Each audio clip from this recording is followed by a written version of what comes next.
different life. We would be perfect in a different time. We would be just fine in a different world. We would settle every issue, but I'd still miss you all the time.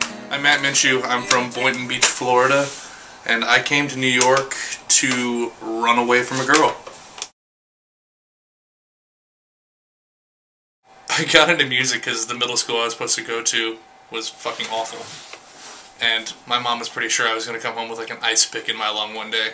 And so she's like, oh, they've got a middle school of the arts, because my mom sounds like that, but she doesn't. And so I auditioned, there was all these crazy kids with blue hair, and I got scared, and I was like, no, not going to happen. But then my best friend got in. I totally like followed my way into that situation, and then it just happened to work. It was never something I was that interested in until I got older. Really, like, I mean, I'm the guy who wants what he can't have always. And so even like if things are going well, I'll write a bunch of grass is always greener songs and woe is me and blah blah blah.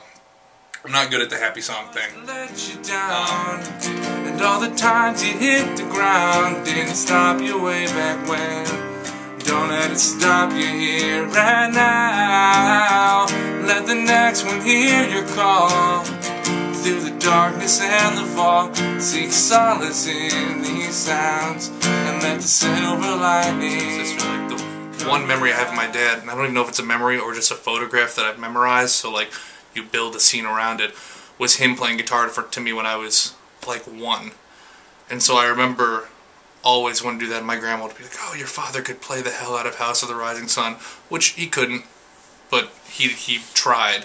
And so I think that is probably where my interest in guitar came from. But even when I got my first guitar, I was 11, I ended up playing bass lines on it. I couldn't teach myself chords, and I was too impatient to take lessons. So I ended up stopping playing that, learning bass, and then coming back to guitar later on when I was 14 or 15 and felt like to be a songwriter, you can't just write it on bass.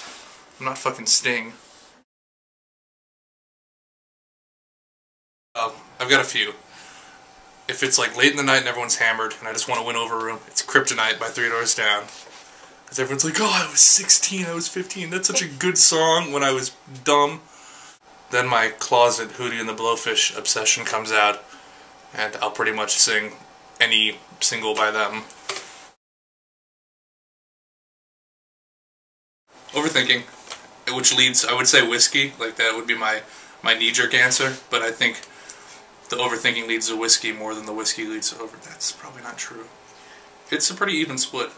Take me now, take me home, thrown away down to old Mexico. Got a hunch that everything will be just fine.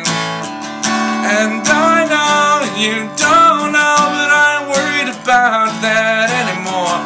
Let's hop a train down to old Mexico to hide away the night. Probably that I'm meaner than I let on. It's true though. I mean, but it's not like mean-spirited. It's just that like, I mean, it's not, I'm not hiding any of this. Like at the same time, I'm a lot meaner than people think I am, but I'm also a lot nicer than people think I am. And I think usually people, when they meet me, they latch on to one side or the other, and they stick to their guns. That I'm as loyal as anybody. Like, all the mean jokes aside, like all me just trying to get a laugh, I have absolutely had my fair share of being let down by friends. And as such, I'll be the first one to rise to the occasion when it really matters.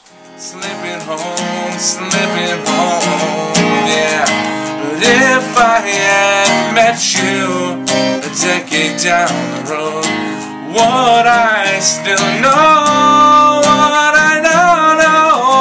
And would it be different? Would it be different? Would it be any different than before? But in a better kind of light. In a better kind of light. But in a better kind of light.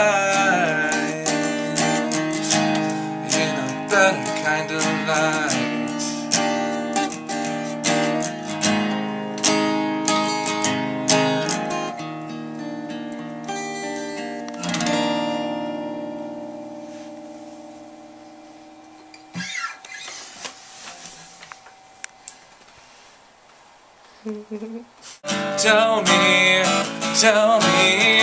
take me now, take me home. Let's run away down to old Mexico. Got a hunch that everything will be just fine.